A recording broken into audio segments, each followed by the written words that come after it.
पेरंगो पेरंगो बामम इस मूवी में cast difference के आधार पर एक गांव की कहानी दिखाई गई है जहां अपर कास्ट के लोग लोअर कास्ट के लोगों को अछूत मानते थे। अगर कोई अपर कास्ट का व्यक्ति लोअर कास्ट से शादी कर लेता था तो उसे मार दिया जाता था। ये कहानी हमें कास्ट डिफरेंस के बारे में बहुत कुछ बताती है।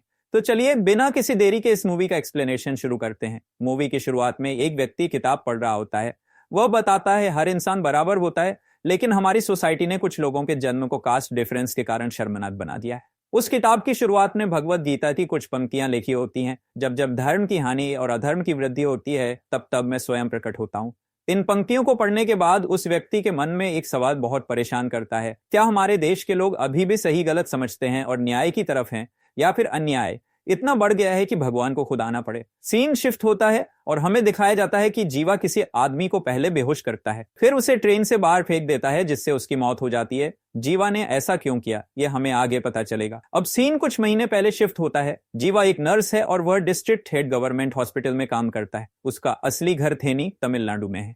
हॉस्पिटल की कैंटीन में कुछ लोग बात कर रहे होते हैं कि हॉस्पिटल का डीन अपने फायदे के लिए एक्सपेंसिव मेडिसिन लिखवाता है और उन्हें एक ही जगह से खरीदने के लिए कहता है। तभी जीवा भी वहां आ जाता है, जहां उसका न्यूज रिपोर्टर दोस्त अपनी मम्मी के ट्रीटमेंट के लिए हेल्प मांगता है। जीवा उसकी मदद के लिए तैयार हो जाता है। इसी बीच न्यूज में एक रिपोर्ट दिखाई जाती है कि गवर्नमेंट हॉस्पिटल में करप्शन का इल्जाम लगा है, जो हेल्थ मिनिस्टर मुथुपांडी की कॉन्स्टिट्यूएंसी के अंतर्गत आता है। इस वजह से लोग हॉस्पिटल के बाहर प्रोटेस्ट कर रहे हैं और डीन को अरेस्ट करने की मांग कर रहे हैं। डीन इस बात से बहुत गुस्सा होता है कि यह न्यूज बाहर कैसे लीक हो रही है। तभी उसका प्यून बताता है कि यह सब जीवा कर रहा हो सकता है। डीन जीवा को अपने ऑफिस बुलाता है और उस पर इल्जाम लगाता है कि उसने ही न्यूज लीक की है। जीवा इन इल्जामों से साफ इनकार कर देता है। डीन को जीवा पर यकीन नहीं होता, लेकिन उनके पास कोई सबूत भी नहीं होता, इसलिए वह उसे जाने देता है। दूसरी तरफ हमें हेल्थ मिनिस्टर मुथुपांडी से मिलवाया जाता है, जिसने अपने करियर की शुरुआत एक लोकल काउंसलर के रूप में की थी और अब वह तमिलनाडु का हेल्थ मिनिस्टर है। न्यूज रिपोर्टर उसका इंटरव्यू ले रहे होते हैं क्योंकि मुथुपांडी ने अपनी पार्टी से अपने बेटे को पार्लियामेंट इलेक्शन में सीट दिलाने की रिक्वेस्ट की है। कुछ रिपोर्टर उससे गवर्नमेंट हॉस्पिटल में हो रहे करप्शन के बारे में सवाल करते हैं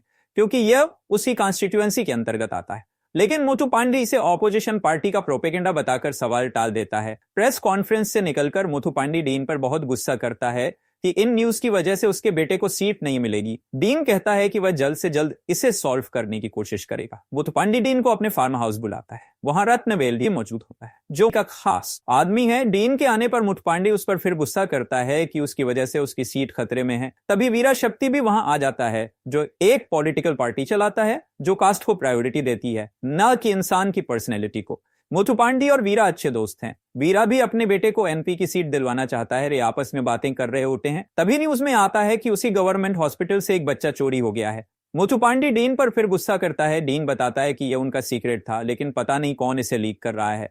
मुथुपांडी इतने गुस्से में होता है कि वह डीएसपी को कॉल करता है। इसके लिए डीएसपी चेजन को अपॉइंट किया जाता है। चेजन जब मुथुपांडी से मिलने जाता है तो मुथुपांडी उसे कहता है कि पहले यह पता लगाओ कि न्यूज वाले गवर्नमेंट हॉस्पिटल का नाम लेने की बजाय मेरी कॉन्स्टिट्यूएंसी और मेरे नाम के पीछे क्यों पड़े हैं। डीएसपी बताता है कि उन्होंने इन्वेस्टिगेशन शुरू कर दिया है। मुथुपांडी रात तक बच्चा चोरी के पीछे जिम्मेदार व्यक्ति को जेल भेजने की बात करता है। डीन भी डीएसपी को कॉल करके बताता है कि उसे जीवा पर शक है। इसके बाद पुलिस जीवा को कैंटीन से पकड़कर ले जाती है। इन्वेस्टिगेशन के दौरान जीवा डीएसपी को बच्चे के चोरी के बारे में कुछ स्टेटमेंट्स देता है। डीएसपी को बहुत शॉक लगता है और वह सीधे अपने सीनियर ऑफिसर के पास जाता है, क्योंकि वह रत्नवेल की भी इन्वेस्टिगेशन कर रहा था और उसे रत्नवेल के कुछ क्राइम्स का पता चला था। जीवा के स्टेटमेंट्स से डीएसपी को लगता है कि यह कोई छोटा मोटा केस नहीं बल्कि बहुत बड़ी साजिश है, इसलिए जीवा को कस्टडी में लेने की वह सीनियर ऑफिसर से बात करता है। सीनियर ऑफिसर केस की गंभीरता को देखते हुए जज से रिमांड की रिक्वेस्ट भेजते हैं। यह बहुत सीरियस केस था, इसलिए जज से परमिशन ली गई। सीनियर ऑफिसर डीएसपी को चेतावनी भी देते हैं कि वह सावधान रहे और सबको यही दिखाए कि जीवा को किडनैपिंग केस में लिया गया है, न कि किसी और केस में। जज पेपर पढ़ने के बाद जीवा को 15 दिन की रिमांड में भेज देता है। डीएसपी जीवा की हर जगह इन्वेस्टिगेशन शुरू करता है, उसके जन्म स्थान से लेकर जहां वह पढ़ा और रहता था। डीएसपी जीवा के पुराने घर भी जाता है, जहां पता चलता है कि उसकी मम्मी तमिल सेल्वी अकेले रहती हैं और किसी से बात नहीं करती। पुलिस उससे बात करने की कोशिश करती है, लेकिन वह कोई जवाब नहीं देती। लोग बताते हैं कि कई सालों से जीवा भी वहां नहीं आया। पुलिस को स्कूल में काम करने वाली एक औरत बताती है, इस गांव में लोग कास्ट को बहुत मानते हैं और एक देवी की बहुत भव्य पूजा करते हैं। उसी गांव में वल्ली नाम की एक लड़की थी, जो एक लोअर कास्ट के लड़के से प्यार करती थी। एक दिन वो उसके साथ भाग गई थी और जीवा ने उनकी मदद की थी, लेकिन जब गांव वालों को पता चला कि वल्ली लोअर कास्ट के लड़के के साथ भागी है तो उन्होंने उसे पकड़ लिया और गांव के बीचों बीच उसे भयानक सजा दी ताकि कोई दोबारा लोअर कास्ट में शादी करने की हिम्मत ना करे। उन्होंने वल्ली के कान में पॉइजन डाल दिया और उसके प्रेमी को जिंदा जला दिया। पॉइजन डालने के बाद भी वल्ली की सांसें चल रही थी और यह सब देखकर तमिल सेल्वी जीवा को गांव वालों के सामने से ले गई थी। इस गांव में लोग लोअर कास्ट के लोगों को मारना सम्मान की बात मानते थे। तमिल सेल्वी जीवा की इस हरकत से बहुत परेशान थी, इसलिए उसने अपने भाई से कहकर जीवा को माहे भेज दिया, जो केरल में आता है। वहां एक आदमी जीवा को होटल में काम दिलाता है और उसे नर्सिंग कॉलेज में दाखिला लेने की सलाह देता है। जीवा होटल में काम शुरू करता है। एक दिन वह बाहर जाता है और देखता है कि एक आदमी गाड़ी से गिर गया है। वह उसे तुरंत हॉस्पिटल पहुंचाता है। एक दिन पास के चर्च में डेकोरेशन के लिए 2 लड़कों की जरूरत होती है। होटल वाला जीवा और एक अन्य आदमी को वहां भेज देता है। वहां हमें सारा से मिलवाया जाता है, जिसकी बहन बेड पर है। सारा का जीजा उसकी बहन की मौत का इंतजार कर रहा है ताकि वह सारा से शादी करके नई जिंदगी शुरू कर सके, लेकिन सारा अपने जीजा से शादी नहीं करना चाहती। उसे हमेशा यह चिंता सताती है कि उसकी बहन के जाने के बाद उसका क्या होगा। वह अपनी परेशानी चर्च के फादर को बताती है। फादर कहते हैं, भगवान तुम्हारे साथ हैं, तुम चिंता मत करो। जब सारा चर्च से निकल रही होती है तो एक टेंट उसके ऊपर गिरने वाला होता है, लेकिन जीवा उसे बचा लेता है। हालांकि जीवा उसका चेहरा नहीं देख पाता क्योंकि सारा ने मास्क पहना होता है। जीवा मदद करके तुरंत से चला जाता है। सारा उसे थैंक यू कहना चाहती है, इसलिए वह रोज चर्च जाकर जीवा को ढूंढने लगती है, लेकिन उसे जीवा नहीं मिलता। सारा नर्सिंग कॉलेज में एडमिशन ले लेती है ताकि पढ़ाई के बहाने शादी से बच सके। दूसरी तरफ डीएसपी अपने सीनियर ऑफिसर से माहे जाकर तहकीकात करने की परमिशन लेता है और जल्द ही माहे के लिए निकल जाता है। उधर जीवा को जेल में कोई सिम कार्ड पहुंचा देता है जो भैंस के अंदर छिपा होता है। डीएसपी माहे पहुंचकर जीवा के कॉलेज फ्रेंड मंजुला देवी से पूछताछ करता है। देवी कहानी बताना शुरू करती है। वो बताती है कि जीवा तमिलनाडु से था, जबकि सारा केरल की क्रिश्चियनिटी को मानने वाली। कॉलेज के पहले दिन सारा जीवा को देखकर खुश हो जाती है। वो उससे बात करने की कोशिश करती है और सबसे पहले थैंक यू कहती है। जीवा को समझ नहीं आता कि सारा उसे क्यों थैंक यू कह रही है। तब सारा बताती है कि उसने उसे चर्च में बचाया था। जीवा, सारा, देवी और 11 अन्य लोगों का ग्रुप था। सभी बहुत करीब थे, एक साथ पढ़ते, घूमते, खाते पीते और अपनी लाइफ को पूरी तरह एंजॉय करते थे। जीवा ने जिस आदमी को बचाया था वह अक्सर उनके साथ रहता था। वहां एक औरत थी जो चल नहीं पाती थी। ग्रुप ने उसे व्हीलचेयर दिलाई थी। एंजॉय करते करते उनके एग्जाम शुरू हो जाते हैं। सारा बहुत टेंशन में रहती है और अपने फ्रेंड्स को अपने जीजा की परेशानी बताती है। एग्जाम से एक दिन पहले सारा का जीजा शादी के लिए घर में क्लेश मचाता है, जिससे सारा का दिमाग पूरी तरह ब्लैकआउट हो जाता है। जीवा और देवी उसे सुझाव देते हैं कि वह एग्जाम शुरू होने के आधे घंटे बाद हॉल में आए और वे उसे सवालों इशारे से बता देंगे। सारा ऐसा ही करती है। जीवा और देवी उसे सवाल बताते हैं और सारा रिवीजन करके आधे घंटे बाद एग्जाम हॉल में जाकर सभी सवालों के जवाब अच्छे से लिखती है। इस मदद से सारा जीवा की तरफ अट्रैक्ट होने लगती है और उसके केयरिंग और हेल्पिंग नेचर से प्रभावित हो जाती है। कुछ समय बाद उनका फेयरवेल होता है। एक दिन सारा की बहन की मौत हो जाती है, जिससे सारा बहुत दुखी हो जाती है। सारा की बहन की मौत के बाद उसका जीजा शादी के लिए और ज्यादा फोर्स करने लगता है। सारा और परेशान हो जाती है क्योंकि फाइनल एग्जाम्स अभी बाकी थे। वह एग्जाम्स का बहाना बनाकर कुछ दिन शादी टालने की कोशिश करती है।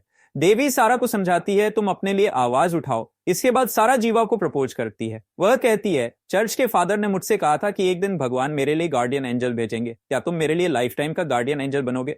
ये सुनकर जीवा को अपनी पुरानी जिंदगी याद आ जाती है, जब गांव वालों ने नगली और उसके प्रेमी को मार दिया था। इसलिए जीवा सारा का प्रपोजल ठुकरा देता है। सारा ये जवाब सुनकर बिल्कुल खुश नहीं होती। इसके बाद जब भी जीवा सारा के पास जाने की कोशिश करता है, सारा उसे दूर कर देती है। एक दिन जीवा को पता चलता है कि सारा की सगाई उसके जीजा के साथ हो चुकी है। सारा के दोस्त सोचते हैं कि अगर सारा की बहन कुछ साल और जिंदा रहती तो शायद सारा की जिंदगी बेहतर होती। यह सुनकर जीवा को अच्छा नहीं लगता। वह उसी दिन सारा को कॉल करके बाइबल की एक लाइन पढ़ने को कहता है, your Lord will send a guardian your way and illuminate your path. यह सुनकर सारा बहुत खुश हो जाती है, लेकिन सारा का जीजा और ज्यादा एग्रेसिव हो जाता है। सारा की फैमिली शादी की तैयारी शुरू कर देती है, लेकिन सारा इसमें इंटरेस्टेड नहीं है। जीवा सारा को इस मुश्किल से निकालना चाहता है और उसके पास एक प्लान होता है। वह सारा को प्लान समझाता है। सारा पहले मेडिकल स्टोर से कुछ सामान लेती है। देर रात जीवा उसे लेने आता है। वह सारा को बोट के रास्ते से मेन रोड तक लाता है, फिर बाइक से छिपाते हुए अपने दोस्तों की मदद से एम्बुलेंस में बिठाकर माहे से बाहर ले जाता है। सारा के जीजा को जब पता चलता है कि सारा घर छोड़कर भाग गई है, तो वह सारा के दोस्तों को पकड़कर टॉर्चर करता है और सारा के बारे में पूछता है। जीवा के दोस्त अलग अलग लोकेशंस बताते हैं, लेकिन मेडिकल वाला बताता है कि सारा ने प्रेगनेंसी किट और अबॉर्शन पिल्स खरीदी थी। यह सुनकर सारा का जीजा और बौखला जाता है। वह सारा के घर जाकर चेक करता है तो सच में सारा प्रेग्नेंट थी। इधर जीवा और सारा छिपते छिपाते शादी कर लेते हैं, जीवा सारा को अपने गांव थेनी तमिलनाडु ले आता है। उसने अपने दोस्तों से भी झूठ बोला था कि वह कहीं और जा रहा है। सारा को गांव की कास्ट को लेकर कट्टरता के बारे में नहीं पता था। सारा लोअर कास्ट से थी, इसलिए ये जगह उसके लिए बिल्कुल सेफ नहीं थी। तमिल सेल्वी बिल्कुल खुश नहीं थी, क्योंकि उसने जीवा को पढ़ाई और कम्युनिटी की इज्जत बढ़ाने के लिए बाहर भेजा था। लेकिन जीवा बिना बताए शादी करके लौट आया, जिससे उसकी मम्मी की उम्मीदों पर पानी फिर गया। हालांकि आसपास ही लोग तमिल सेल्वी को समझाते हैं कि सारा अच्छे खानदान से लगती है, इसलिए जीवा की चॉइस को एक्सेप्ट करना चाहिए। पर तमिल सेल्वी नहीं मानती। फिर एक औरत उनका वेलकम करती और तमिल सेल्वी से माफी मांगने को कहती हैं। अब जीवा और सारा गांव में रहने लगते हैं। जीवा सारा को गांव की हर छोटी बड़ी बात बताता है, जैसे लोगों से कम बात करना। वह सारा का नाम भी बदलकर मंजू रख देता है। लेकिन सारा के लिए सबसे बड़ी प्रॉब्लम यह थी कि तमिल सेल्वी उसे बिल्कुल इज्जत नहीं देती। कि सारा का बनाया खाना वह नहीं खाती और फेंक देती थी। सारा के हाथ से पानी तक नहीं पीती थी। जीवा के पापा की मौत के बाद उसे कंपनसेशन में उनकी जगह जॉब मिल सकती थी, इसलिए वह चेन्नई जाता है ताकि फॉर्मेलिटीज पूरी करके जॉब के लिए अप्लाई कर सके। वह चाहता था कि जल्दी जॉब लग जाए ताकि वह सारा को लेकर गांव से निकल जाए और उनकी सारी प्रॉब्लम्स खत्म हो जाएं। इस वजह से वह बार बार चेन्नई जाने लगता है। गांव में सारा के पास जब कोई नहीं होता तो वल्ली उसके साथ रहती थी। वल्ली बच तो गई थी, लेकिन उसकी मानसिक स्थिति खराब हो चुकी थी। एक बार जब सारा गांव में सामान लेने जाती है तो रत्नवेल उसे छेड़ने की कोशिश करता है। वल्ली बीच में आकर उसे रोक देती है और सारा वहां से भाग जाती है। कुछ दिन बाद देवी जीवा के घर आती है। वो बहुत खुश होती है क्योंकि उसकी शादी होने वाली है। सारा भी देवी को देखकर बहुत खुश होती है। जब तमिल सेल्वी देवी से सारा के कास्ट के बारे में पूछती है तो देवी बताती है कि उसे सारा के कास्ट के बारे में नहीं पता, लेकिन वह लोग पूजा करते हैं। चूंकि लोअर कास्ट के लोगों को पूजा करने की इजाजत नहीं थी, तमिल सेल्वी समझ जाती है कि सारा अपर कास्ट से है। इसके बाद तमिल सेल्वी का व्यवहार अचानक बदल जाता है। वह सारा से प्यार से बात करने लगती है, सारा के साथ खाना खाती है और उसे अपने गहने भी दे देती है। तमिल सेल्वी सारा और जीवा की कुंडली भी ज्योतिषी को दिखाती है, जो बताता है कि जीवा पर बहुत बड़ा संकट है और उसकी पहली शादी टूट जाएगी। वह दूसरी शादी करेगा। अगर तमिल सेल्वी ऐसा नहीं चाहती तो उसे बहुत पूजा करनी होगी। इसके बाद तमिल सेल्वी हर जगह पूजा करने लगती है। जीवा और सारा के बीच प्यार और बढ़ने लगता है। कुछ दिनों बाद सारा के प्रेग्नेंट होने की खबर मिलती है। तमिल सेल्वी भी सारा का बहुत ख्याल रखने लगती है। वह उसे बाजार ले जाती है और कपड़े दिलाती है। एक दिन जब जीवा चेन्नई गया होता है तो वो सारा को कॉल करके बताता है कि उसे जॉब मिलने वाली है और कुछ ही दिनों में जॉब लेटर मिल जाएगा। तभी सारा कुर्सी पर बैठी होती है और पीछे से रत्नवेल आकर उसका गला दबाने लगता है। तमिल सेल्वी भी रत्नवेल का साथ देती है। वह यह भी नहीं सोचती कि सारा अकेली नहीं है, उसके गर्भ में जीवा का बच्चा है। सीन प्रेजेंट में आता है जहां जेल में जीवा को फोन और सिम मिल जाता है। जीवा पहला कॉल मुथुपांडी को करता है और कहता है, मैं तुम्हारा कॉलेज का पार्टनर बोल रहा हूं। लेकिन मुथुपांडी कॉल काट देता है। जीवा बार बार कॉल करता है, लेकिन मुथुपांडी हर बार इग्नोर करता है। जब आखिरकार बात होती है तो जीवा उसे बताता है, पिटीशन देखो जो तुम्हारे पास है, उसमें डीएनए रिपोर्ट्स हैं। जीवा कहता है, तुम क्यों इतना एफर्ट कर रहे हो किसी और के बच्चे को पार्लियामेंट में सीट दिलाने के लिए? जब तुम्हारी वाइफ हॉस्पिटल में एडमिट थी तब मैंने बच्चा एक्सचेंज कर दिया था जो लोअर कास्ट से था। अगर हिम्मत है तो अपना असली बेटा ढूंढो। ये सुनकर मुथुपांडी गुस्से में फोन तोड़ देता है और अपने बेटे को घर से निकाल देता है। मुथुपांडी डीएनए टेस्ट करवाता है, जिससे पुष्टि होती है कि उसका बेटा उसका नहीं है। उधर वीरा भी अपने बेटे को इलेक्शन में खड़ा करने वाला होता है। जीवा उसे भी कॉल करता है और कहता है, तुम्हारा बेटा तुम्हारा नहीं है, मैंने उसे लोअर कास्ट के बच्चे से एक्सचेंज कर दिया था। वीरा इस बात को मुथुपांडी से शेयर करता है। दोनों उस आदमी का पता लगाने की कोशिश करते हैं जो उन्हें धमकी दे रहा है। डीएसपी इन्वेस्टिगेशन करके बताता है कि कॉल जेल से आया है और वह जीवा है, जिसे किडनैपिंग केस में रिमांड पर लिया गया है। मुथुपांडी डीएसपी को खूब खरी खोटी सुनाता है। रत्नवेल मुथुपांडी को बताता है कि जीवा कौन है। जब गांव में पूजा हो रही थी तो तमिल सेल्वी को रत्नवेल ने मंदिर में आने से मना कर दिया था और दूसरी दिशा के मंदिर में जाने को कहा था। तमिल सेल्वी गुस्सा होकर कहती है, क्या हम लोअर कास्ट से हैं जो दूसरा मंदिर जाएं? रत्नवेल कहता है, मुझे तुम्हारी बहू के बारे में सब पता है कि वह किस कास्ट से है। तमिल सेल्वी उसे समझाने की कोशिश करती है कि सारा अपर कास्ट से है और पूजा के रिचुअल्स करती है। लेकिन वहां एक आदमी बताता है कि उसने सारा को फार्मेसी में अबॉर्शन पिल्स लेते देखा था। यह सुनकर तमिल सेल्वी गुस्से में घर जाती है और सारा का सामान चेक करने लग जाती है, जहां उसे बाइबल, मंजू का असली नाम और क्रॉस का साइन मिलता है। इसके बाद तमिल सेल्वी सारा को अपनी बहू मानने से इनकार कर देती है और रत्नवेल को सारा को खत्म करने को कहती है। उस रात सारा किसी तरह बचकर जंगल में भाग जाती है। गांव वाले उसे ढूंढने लगते हैं। बहुत खोजने के बाद भी जब सारा नहीं मिलती तो वे जंगल में आग लगा देते हैं। आग लगने के दौरान सारा को पेन शुरू हो जाता है और वह अपने बच्चे को जन्म दे देती है। लेकिन कुछ देर बाद वह और उसका बच्चा जलकर खत्म हो जाते हैं। चूंकि इसमें मुथुपांडी भी शामिल था, वह रत्नवेल से कहता है कि जीवा को बेल पर बाहर निकालो और जैसे ही वह बाहर आए उसे मार दो। जिस दिन जीवा की कोर्ट में पेशी होती है वह हर चीज नोटिस करता है। उसे बाहर का माहौल देखकर समझ आ जाता है कि कुछ लोग उसके बाहर आने का इंतजार कर रहे हैं। जब जज उसे बेल देने वाला होता है तो जीवा जज को उल्टा सीधा कहने लगता है, सुना है आप घूसखोरी करते हैं और मुझे बेल देने के लिए भी पैसे लिए हैं। यह सुनकर जज गुस्सा हो जाता है और जीवा की बेल कैंसिल कर देता है। इस वजह से रत्नवेल और उसके आदमी जीवा को मार नहीं पाते। मुथुपांडी अपने आदमियों को जेल में ही जीवा को मारने का प्लान बनाता है। जब जीवा खाना खाने जाता है तो मुथुपांडी के लोग उस पर एक साथ अटैक करते हैं। जीवा अकेले ही सबको संभाल रहा होता है, लेकिन जब वे हावी होने लगते हैं तो एक मुसलमान भाई उसे बचा लेता है। इस तरह मुथुपांडी का यह भी प्लान फिर फेल हो जाता है। मुथुपांडी जीवा का एनकाउंटर करने की बात करता है। सीनियर ऑफिसर भी डीएसपी को एनकाउंटर का ऑर्डर देते हैं। डीएसपी पहले मना करता है, लेकिन जब उसे बताया जाता है कि यह हाई कमान का ऑर्डर है तो वह जीवा को जेल से छुड़वाकर सुनसान रास्ते पर ले जाता है। जेल से निकलने से पहले जीवा को उसका न्यूज रिपोर्टर दोस्त मिलने आया था। उसने पुलिस की प्लानिंग जीवा को बता दी थी। जब पुलिस वाला जीवा को मारने जा रहा होता है तभी उसे कॉल आता है और वह जीवा को मार नहीं पाता। दरअसल जीवा ने एक वीडियो रिकॉर्ड करके मुथुपांडी को भेजा था, जिसमें वह कहता है, अगर तुम मुझे मारोगे तो यह वीडियो रिलीज हो जाएगा जिसमें तुम्हारे असली बेटे की जानकारी दी गई है। यह सुनकर मुथुपांडी एनकाउंटर कैंसिल करवा देता है। अगले कुछ दिनों बाद अपोजिशन का लॉयर जीवा की जेल अवधि के एक्सटेंशन की मांग करता है,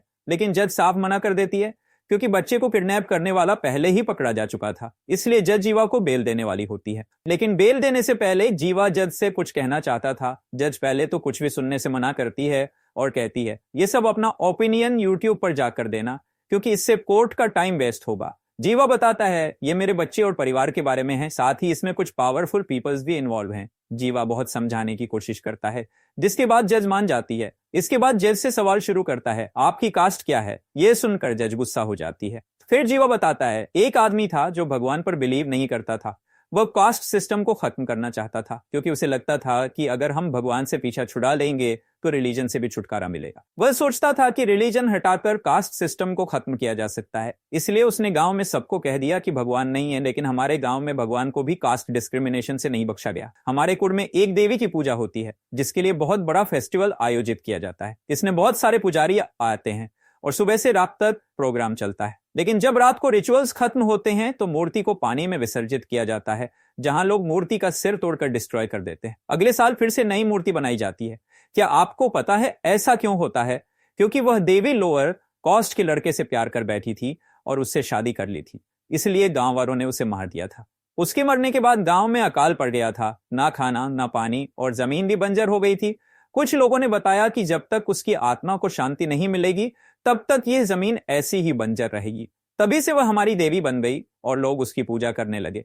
लेकिन हमारी कम्युनिटी को उसका लोअर कास्ट से शादी करना पसंद नहीं था। उन्हें लगता था कि अगर हम उसकी पूजा करेंगे तो हमारे गांव के बच्चे भी लोअर कास्ट में शादी करने लगेंगे। इसलिए गांव वाले पूजा के बाद मूर्ति को तोड़ देते हैं। यहीं से जीवा जज को समझाता है, अगर गांव वाले भगवान को नहीं छोड़ सकते तो इंसानों को कैसे छोड़ेंगे। फिर वह अपने गांव में लड़के लड़कियों के साथ हुए सभी इंसिडेंट्स बताता है और अपनी वाइफ सारा के बारे में भी बताता है। वह कहता है, छुआछूत एक पाप है, यह सिर्फ बुक में लिखा है, लेकिन असल जिंदगी में कोई इसे लागू नहीं करता। मेरी पत्नी मुझे गार्डियन एंजल मानती थी, मैं भी उसका गार्डियन एंजल बनना चाहता था, लेकिन मैं उसे बचा नहीं पाया। बच्चों के लिए उनकी माँ का प्यार सबसे बड़ा होता है, जो कास्ट को भी बीच में नहीं लाता। लेकिन जब मेरी मम्मी तमिल सेल्वी को कास्ट और बच्चे की खुशी में से चुनना था तो उन्होंने कास्ट को चुना। उनकी वजह से सारा को जंगल में जला दिया गया। जज पूछती है, तो तुम कहना क्या चाहते हो? क्या कास्ट सिस्टम ही तुम्हारे पीछे है?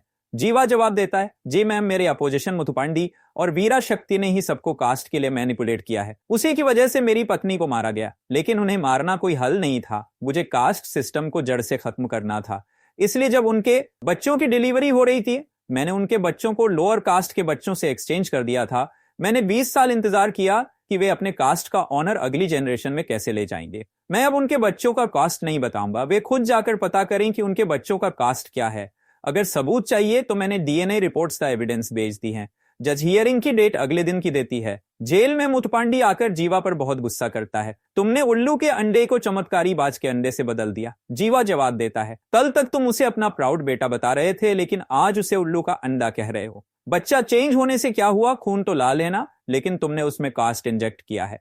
जैसा तुम बच्चे को ट्रीट करोगे वैसा वह बनेगा। जीवा मुथुपांडी को समझाता है, उसे अपने बच्चे की तरह ट्रीट करो, वरना मैं तुम्हारा वीडियो रिलीज कर दूंगा। अगले दिन जज फैसला सुनाती है 20 साल पहले जीवा की वाइफ अपने काम से जंगल गई थी, वहां जंगल में आग लग गई और वह खत्म हो गई। इस इंपैक्ट को जीवा बर्दाश्त नहीं कर पाया, इसलिए उसका दिमाग सही नहीं है, इसीलिए उसने बच्चे चुराने की बात कही। जीवा की दिमागी कंडीशन जानने के लिए उसे कुछ दिनों के लिए मेंटल सपोर्ट दिया जाएगा। जज पुलिस को जीवा के स्टेटमेंट्स का वैलिडेशन करने के लिए इन्वेस्टिगेशन करने का आदेश देती है। जीवा को गिल्टी साबित किया जाता है। जीवा रिलीज होने के बाद अपने अंकल के घर जाता है जिसे उसने बचाया। वहां हमें पता चलता है कि सारा अभी भी जिंदा है, लेकिन उसकी बॉडी पार्ट्स जले हुए हैं। अब सीन फ्लैशबैक में जाता है और हमें पता चलता है कि उस रात वल्ली सारा के पीछे पहुंच गई थी। वल्ली ने सारा और उसके बच्चे को बचाने की कोशिश में अपनी जान गंवा दी थी। कुछ समय बाद जीवा अपनी ड्यूटी फिर से शुरू कर देता है। डीएसपी उससे मिलने आता है और बातचीत में कहता है, अपनी बीवी का ख्याल रखना। डीएसपी यह भी बताता है, तुमने सिर्फ 2 लोगों के बच्चे एक्सचेंज नहीं किए बल्कि 10 लोगों के बच्चों को एक्सचेंज किया है। डीएसपी जीवा को बताता है, क्या तुम्हें पता है कि रत्नवेल को किसी ने मार दिया? दरअसल ट्रेन में जिसे जीवा ने मारा था वह रत्नवेल ही था। मुथुपांडी का बायोलॉजिकल बेटा एक छोटे घर में पलता है और इनजस्टिस के खिलाफ प्रोटेस्ट करता है। वहीं जो लोअर कास्ट कलर का था वह पार्लियामेंट इलेक्शन में खड़ा हो जाता है। वीरा की पार्टी का लीडर भी उसका लोअर कास्ट वाला बेटा बन जाता है, जिसके कारण वीरा खुद को शूट कर लेता है। तमिल सेल्वी को जीवा और सारा के साथ किए गए कॉस्ट डिस्क्रिमिनेशन का गिल्ट हर रोज सताता है। सारा अब एक कम्युनिटी हाउस में काम करती है जहां छोटे छोटे घर हैं। वहां कुछ बच्चे रहते हैं जिनका सारा केयर करती है और उन्हें एजुकेशन देती है। यहीं पर मूवी खत्म हो जाती है। तो आपको इस मूवी का एक्सप्लेनेशन कैसा लगा कमेंट में जरूर बताएं और हमारे चैनल को सब्सक्राइब कर लें ऐसी बेहतरीन मूवीज का एक्सप्लेनेशन देखने के लिए।